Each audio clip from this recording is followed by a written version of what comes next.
semuanya, kita ngopi yuk. Yuk ngopi. Ngobrol pintar bareng Lisa dan Leo.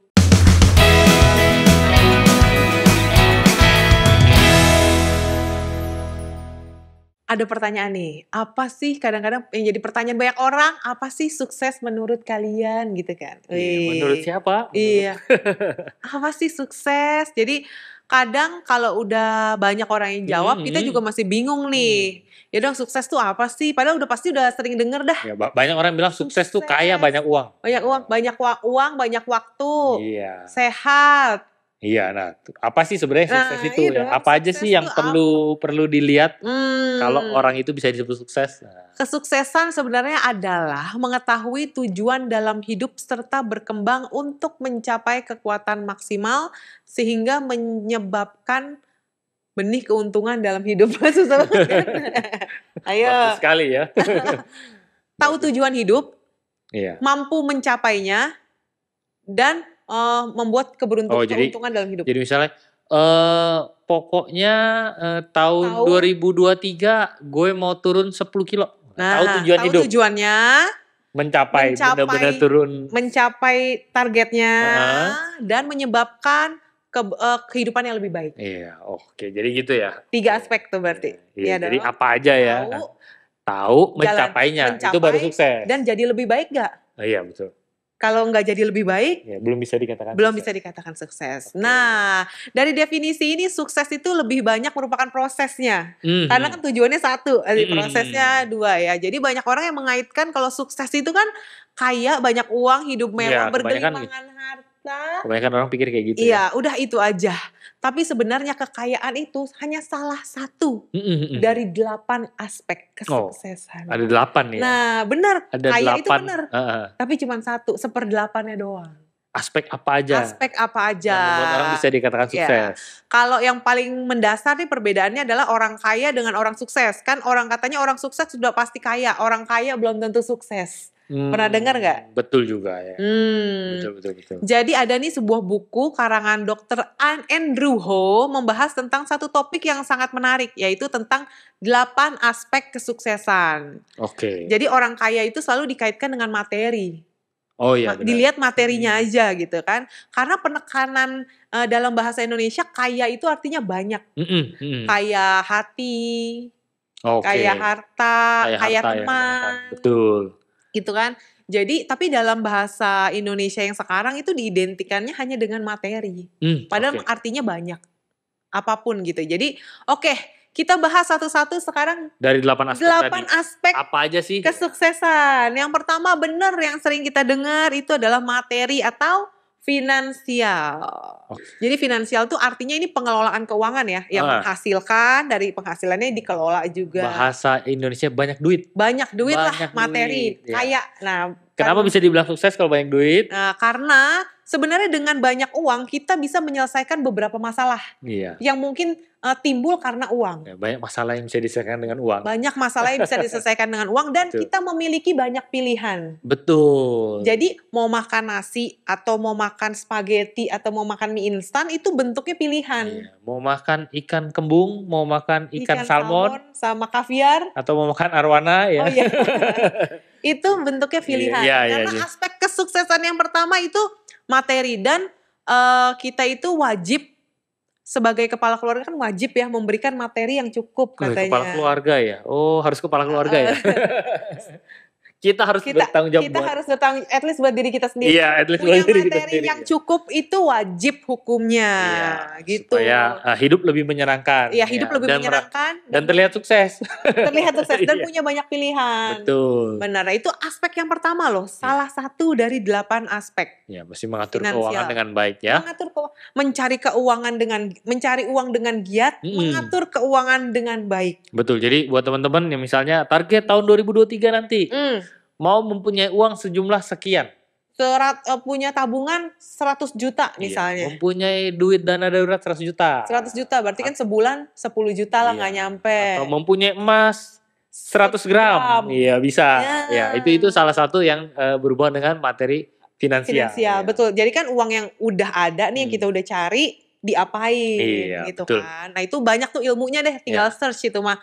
tentang finansial, kesehatan finansial. Jadi buat teman-teman yang bingung, gue mau sukses apa aja? Nah ini nih salah satunya. Yang mau dicapai ya secara finansial apa? Ini dulu perlu dicapai, kesehatan finansial. Ya betul. Jadi ini bererot ngikutin yang lainnya nih. Yang kedua, setelah finansialnya tercukupi, aspek kesuksesan yang kedua adalah kesehatan. Oh iya betul, kesehatan penting. Sangat penting. Iya. Karena buat apa materinya banyak, kaya nih katanya tadi, terus tapi nggak sehat. Nah iya, betul. Nah kan banyak kan orang-orang kaya yang misalnya rumahnya mewah, pokoknya punya beberapa perusahaan, tapi setiap hari harus insulin, punya suster buat nyuntik. Atau berobat di luar negeri, ya. Banyak loh. Bisa di Singapura orang berobat di luar negeri. Di Singapura itu artinya orang kaya. Iya, berbulan-bulan gitu. Berbulan-bulan bisa tinggal di sana beserta keluarganya, berobat di sana aja biayanya berapa. Nah, jadi kan sebenarnya buat apa jadi kaya? Tapi nggak memiliki kesehatan. Iya, betul. Jadi ini bukan pilihan, 8 aspek ini tuh. Iya. Kalau bisa dicapai secara hampir semuanya. Iya, secara berimbang. Betul, berimbang. Jadi berapa tuh? 12,5%, 12,5% dong ya. 100 bagi 12 ya. Bagi 8. Iya. Nah, kayaknya 100% cukup, sehatnya 100% gitu ya. Jangan sampai kaya tapi tidak sehat. Betul. Buat apa setiap hari minum kaya, bisa beli obat, tapi bisa beli makanan apapun, tapi nggak bisa makan. Oh iya, benar-benar. Karena banyak pantangannya. Oh iya, udah kaya, banyak uang, bisa beli makanan apa aja, tapi ada pantangan, nggak boleh ini, nggak boleh itu. Atau punya mobil 1.000, tapi nggak bisa jalan. Oh iya, betul. Nggak bisa kemana-mana. Betul. Nggak sehat. Tapi stroke ya. Iya kan. Amin. Jadi kesehatan pertama materi itu kayak uang lah ya. Yang kedua kesehatan. Ya, jadi ini kalau buat teman-teman yang kayak bikin resolusi buat tahun baru ya biasanya ya minimum mungkin 8 nih berarti resolusi. Untuk mencapai kesehatan ini apa? Mungkin mulai tahun depan mau jogging. Iya. 30 menit setiap hari. Iya, bisa juga tuh. Ya. Benar. Jadi at least cukup minum air putih aja. Nah, betul. Itu banyak salah satunya cukup tidur cukup. Tidur itu teratur. juga penting ya, tidur teratur. Ya, betul. Kalau yang tadi yang awal aspek pertama menabung setiap bulan sekian juta. Yang ini istirahat, minum air putih. Iya. Olahraga. Silakan teman-teman ya berpikir apa yang mau dicapai ya dari sisi kesehatan. Yang ketiga, aspek kesuksesan yang ketiga itu rekreasi loh ternyata. Oh, rekreasi ya. Ternyata healing juga. Untuk apa? Ya punya kekayaan, kerja setiap hari demi uang, tapi nggak punya waktu untuk menikmatinya. Oh iya, ada. Tapi ada juga orang yang bisa menikmatinya dengan bekerja kan. Karena dia sangat menyukai pekerjaannya dia. Bener-bener jadi suka katanya bekerja. Rekreasi, apapun bentuknya, itu sifatnya rekreasi buat si orang yang kaya dan sehat ini. Gitu. Ya, rekreasi tidak harus jalan-jalan sebenarnya ya. Tapi ya traveling juga oke ya, misalnya karaoke nyanyi, berolahraga, nongkrong bareng teman, ya, bisa futsal, main bola. Jadi yang penting itu tempat untuk meriset kadar stres. Nah, iya biar restart, di restart lagi. Jadi nggak depresi tuh kayak sekarang kan overthinking, anxiety, bla bla bla. Pokoknya tentang mental health ini terjaga. Karena rekreasi itu sangat penting. Apapun sebutannya, mau kerjaan adalah bagian dari rekreasi atau traveling atau quality time bersama keluarga, apapun itu, yang penting memberikan kita ketenangan dan mendapatkan nurunin kadar stres tadi. Nah, banyak nih yang zaman sekarang yang belum banyak yang mencoba mencapai kesuksesan ini di sekarang ini ya. Healing ya. Dikit-dikit healing. Apalagi kalau toko. Iya. Kalau toko itu kan tutupnya tanggal merah. Oh iya, cuma tanggal merah, bisa lebaran sama tahun baru ya. Dan sedangkan dia punya keluarga, misalnya punya anak, mungkin sehat. Iya. Uangnya banyak. Tapi waktu bersama keluarga atau rekreasi, mungkin anak istrinya pengennya rekreasi, tapi dianya gimana? Mungkin dianya senang di toko nih, si pencari nafkahnya tapi keluarganya maunya. Tapi keluarganya pengennya lu bagian dari. Merasa tidak sukses secara rekreasi. Secara rekreasi atau secara quality time bersama kita gitu. Iya betul. Gitu, tapi terlalu sering healing juga bisa merusak kesuksesan finansial. Nah itu makanya mesti semua. Mesti berimbang ya. Mesti berimbang. Healing, kerja enggak. Iya. Nah itu memang. Jadi tidak salah ya orang, gue mau setahun sekali liburan itu boleh. Justru itu kayaknya kalau zaman sekarang jadi kebutuhan ya, Iya. Karena kalau kerja terus, kalau dia senang, maksudnya kerjaannya adalah rekreasi juga buat dia. Jikalau tidak, nah itu bisa masalah ya. Iya, dan kedepannya pengaruhnya sama kesehatan dan kinerja. Betul, betul. Nah, jadi ya healing itu bagian dari kesuksesan. Iya, makanya sekarang ada kantor memaksa untuk cuti itu ada. Iya, harus Ya, dihabisin. wajib harus dihabisin cutinya. Karena kalau misalnya dia mungkin pekerjaan-pekerjaan yang stresnya cukup tinggi kali ya. Stres levelnya tinggi. Ya. Dulu kan kalau zaman tahun 2000-an itu nyari kerja harus mampu bekerja di bawah tekanan. Di bawah tekanan. Betul. Nah, itu skill yang udah langka tuh sekarang. Iya. Karena begitu ada tekanan healing. Yang nggak sehat. Lama-lama hilang ya. Healing hilang. Itu yang ketiga tadi, rekreasi. Yang keempat, keempat adalah aspek spiritual. Oh, spiritual, oke. Ini termasuk bagian kesuksesan. Spiritual pasti hubungannya kurang lebih sama agama. Bagaimana kita berbicara atau meningkatkan hubungan dengan Tuhan lah. Jadi ini berdiri vertikal. Vertikal. Ya. Jadi bukan cuma sekedar ibadah. Kalau ibadah kan setiap hari ya orang beribadah. Tapi kualitas perkembangan diri juga. Ngomong berbuat baik. Ya, mampu mengendalikan emosi. Itu kan biasanya kita dapat dari kayak agama, dari spiritual itu biasa belajarnya ada peragama tuh, meditasi gitu-gitu kan. Pasti ada bau-bau agamanya, walaupun yoga juga yang nggak ada unsur agamanya juga udah mulai banyak nih sekarang kan. Atau iya. Menyayangi anak. Atau kayak ngomong di kaca, ituin apa? Ituin kamu ini udah cukup baik kok. Motivasi cantik, diri. Supaya afeksi ya. Afirmasi. Memberikan ini ya, sugesti yang baik terhadap diri sendiri. Itu menyayangi diri sendiri, betul, kan. Jadi spiritual. Buat apa kalau misalnya rajin beribadah, tapi hubungan kita dan orang tua atau dengan yang terdekat deh, suami, istri, anak tuh nggak hangat gitu. Jadi spiritualnya bukan cuma agama tok, hubungan ke atas, tapi juga ke sekeliling kita. Buat yang rajin beribadah aja, nggak hanya sekedar rajin beribadah ya, tapi harus ada gimana dengan hubungan dengan keluarga ya. Iya. Apalagi yang tidak rajin beribadah. Nah ini mungkin aspek yang penting buat teman-teman ya. Tapi ada juga mungkin lebih rajin ke gereja ya. Ada juga yang rajin bersama keluarga tapi akrab bersama keluarga tapi tidak rajin beribadah. Puasa bolong-bolong ya. Nah itu bisa menjadi takaran kesuksesan. Buat apa katanya rajin berdoa, rajin ngomong, katanya seolah-olah baca kitab suci, tapi nggak pernah ngomong sama istri. Ya itu juga. Ya itu juga. Jadi saling saling berkaitan. Balance. Betul. Jadi kan kualitas spiritual yang buruk itu bukan cuman soal masalah pengetahuan tentang agama yang buruk, enggak, tapi kehidupan kita nih. Iya.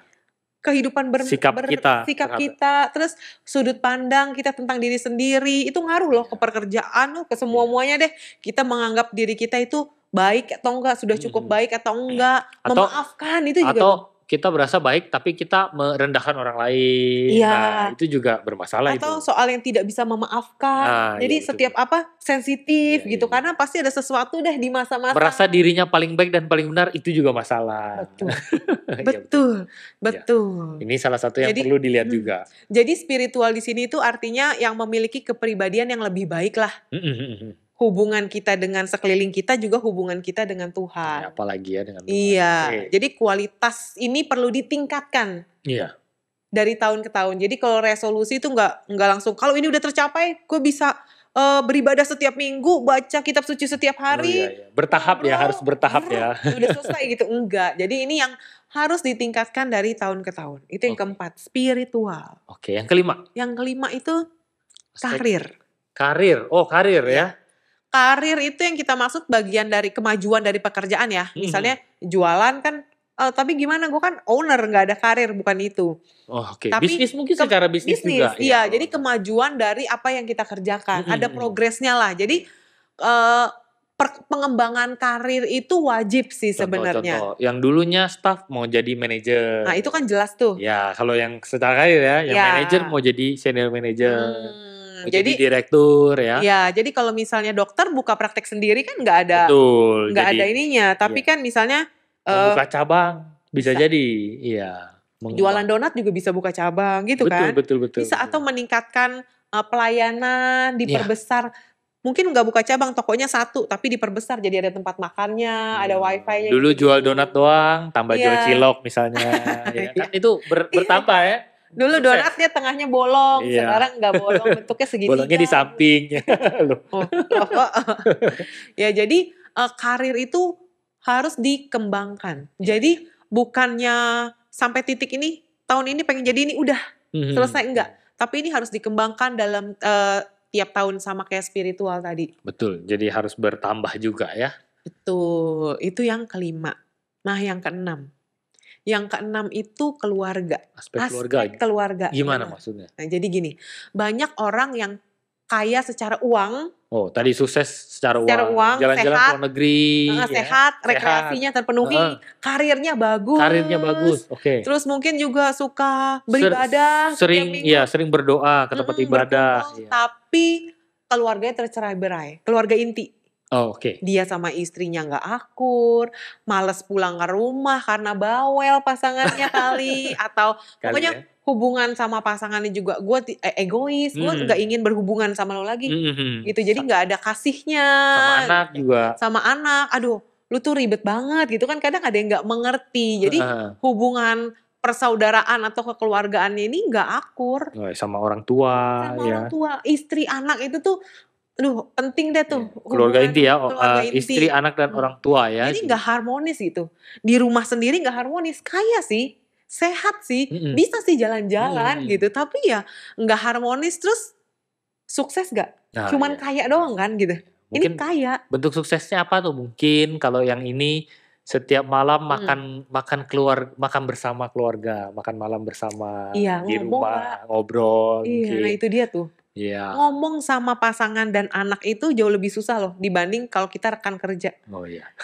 Nyuruh asisten, dia mesti nurut. Oh iya, beda. Kalau enggak anterin hari ini, kalau enggak gaji pecat. Betul, iya. Tapi kalau ke anak belum tentu dia nurut, biar kata kita direktur. Nyuruh bikin PR ya, belum tentu ya. Mau dibilang kita owner, mau triliunan duitnya, mau miliaran, anak istri itu faktor yang gak nurut itu faktor-faktor terdekat. Malah direktur bisa disuruh sama istri ya. Betul. Direktur itu bisa disuruh. Pi tolong fotoin dong nih buat posting. Angkatin galon. Aqua galon udah habis ya. Iya, dia direktur loh. Kurang direktur berarti. Iya, kurang. Gak ada orang yang disuruh. Jadi sebenarnya aspek keluarga ini sangat penting. Nggak bisa dinilai cuma dari uang, sehat, bisa keluar negeri. Ya, bahkan sebenarnya pengaruhnya cukup besar ya. Kalau sukses di keluarga itu bisa hasilnya membantu untuk aspek yang lain. Betul. Iya, betul. Dan bisa ini dong, pola-pola pikiran dia kan berarti pinter, hebat, bisa nyampe posisi kayak gitu, bisa diduplikasiin ke keluarga dan ke anaknya, jadi bermanfaatnya jadi banyak gitu. Jadi buat apa misalnya punya duit banyak, rumah mewah, rumah gede 1 hektar, isinya sendiri di kamar masing-masing, tidak bicara. Iya betul. Iya betul. Ya kan? Pulang secara sekolah anak langsung di kamar. Punya suster masing-masing, house-nya bagus, home-nya suster masing-masing. Bapaknya juga punya suster. Oh iya. Ininya gitu ya. Oke ya, kita lagi bahas yang serius. Yang ke-7 itu aspek itu tadi yang ke-6 ya, keluarga. Aspek yang ke-7 itu adalah pengembangan diri. Oh, oke. Pengembangan diri itu kan perwujudan dari kebiasaan, misalnya yang jelek jadi kebiasaan yang lebih baik. Oh, pokoknya, bukan berkembang yang dari beratnya 50 kilo jadi 70 kilo. Kalau itu sehat, misalnya laki-laki tadinya underweight jadi iya. Kalau underweight ya. Iya, kalau 50 adalah underweightnya dia dan 70 jadi normalnya dia. Oh iya, itu bagus. Pengembangan diri. Betul. Itu kesehatan jatuhnya. Betul. Iya dong. Jadi sebenarnya nggak bisa general tuh ya. Bukan dirinya mengembang, bukan ya. Iya, itu menjadi lebih baik. Betul. Kita bahas ini adalah kemampuan diri. Gitu, di bidang yang lu lagi di bidang apa. Bisa kita mempunyai keahlian tambahan. Betul. Atau kita semakin ahli di bidang yang kita lagi jalankan. Cakep kata-katanya. Luar biasa ya. Berasa ganteng nih. Jadi mau jadi pengusaha pun kalau nggak berkembang, at least secara pengetahuan, secara skill, kegerus yang lain. Ya, gimana caranya ya teman-teman bisa ikut seminar, baca buku deh. Sertifikasi, baca buku yang paling simpel. Dengerin podcast. Nggak usah baca, betul. Iya. Ya mungkin banyak sekarang. Benar-benar dengerin podcast kita ya. Jadi pertumbuhan secara mindset kah, pengetahuan kah, skill kah. Jadi yang membuat kita jadi lebih baik secara yaitu knowledge, skill, Iya, tentunya semakin knowledge kita semakin tinggi, pengetahuan kita semakin bagus, skill kita semakin bagus, tentunya itu akan meningkatkan juga kita dari aspek yang tadi karir, finansial, semua berhubungan sih. Ngumpul sama teman itu juga ini loh, bisa mengembangkan diri loh. Oh, iya. Hal yang gua nggak tahu karena itu bukan expertise-nya kita. Betul. Iya. Kadang-kadang oh iya ya, bisa ya. Dia kepikiran gue enggak. Iya. Misalnya kita bukan orang accounting, dia orang pajak. Oh ternyata bisa ya. Iya. Kenapa ya begini? Kenapa ya begitu? Jadi tahu. Kayak tutup panci, nyelip, nggak bisa diambil. Iya. Ngobrol sama temen ya. Pakai cara kayak gini. Oh ternyata bisa ya. Iya itu lu ya. Itu yang punya ide siapa sih? Itu Gareth. Ya teman-teman nggak ngerti pasti. Nggak ngerti. Jadi hal-hal yang kayak gitu, skill-skill yang ibu rumah tangga punya, yang kita misalnya kerja, aduh gimana sih nih anak bawel banget. Oh ternyata ada caranya. Begini, jadi mungkin kadang-kadang pengetahuan yang kita punya kan cuma di bidang kita tuh terbatas. Betul. Ada orang-orang yang kesannya, wah ini mah asisten rumah tangga dong, bukan asisten sih. Kalau gue tuh ada kayak suster ya, tapi dibilang suster juga bukan suster, tapi ngurus tuh anak dari kecil gitu loh.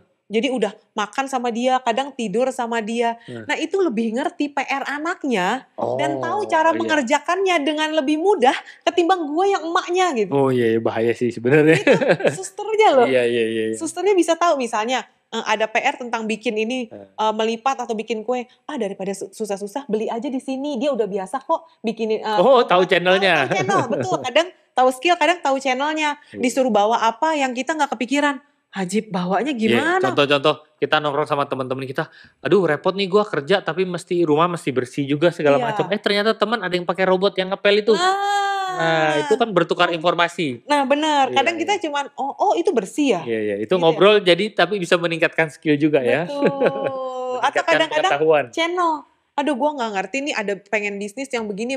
Oh jangan ngerjain yang itu. Sekarang lagi musimnya, sekarang kalau mau bisnis yang cepat yang middle katanya, yang harganya 10 ribuan, 8 ribu, 15 ribu, itu cepet tuh perputaran uangnya. Bukan di sini, ketimbang yang mau bisnis yang lebih eksklusif, ngeluarin budgetnya segini. Atau ada bisnis bagus yang gak pakai modal. Nah itu kan banyak juga informasinya ya. Kalau kita mau menyediakan waktu, buat menyediakan uang, ngobrol sama orang kan pakai uang, ongkos, tenaga untuk ya itu mengembangkan diri dan nggak sombong, berarti kan mau dengerin orang lain. Benar, tentunya jadi ini adalah salah satu faktor yang bisa menunjukkan kita sukses, yaitu kita berkembang secara pengetahuan, secara minimum secara pengetahuan dulu deh, karena skill itu kan bisa dilatih, perlu dilatih setelah dapat pengetahuan. Setelah dapat pengetahuan gitu.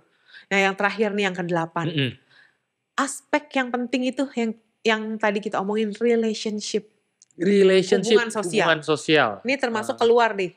Nggak cuma di keluarga. Cuma di keluarga inti. Jadi pulang kerja, keluarga, tapi kok nggak ada kehidupan sosial di luar ini. Gitu. Termasuk kalau sekarang mungkin ibu-ibu rumah tangga ya.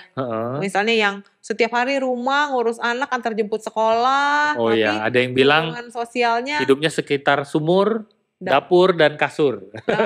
Ibu rumah tangga.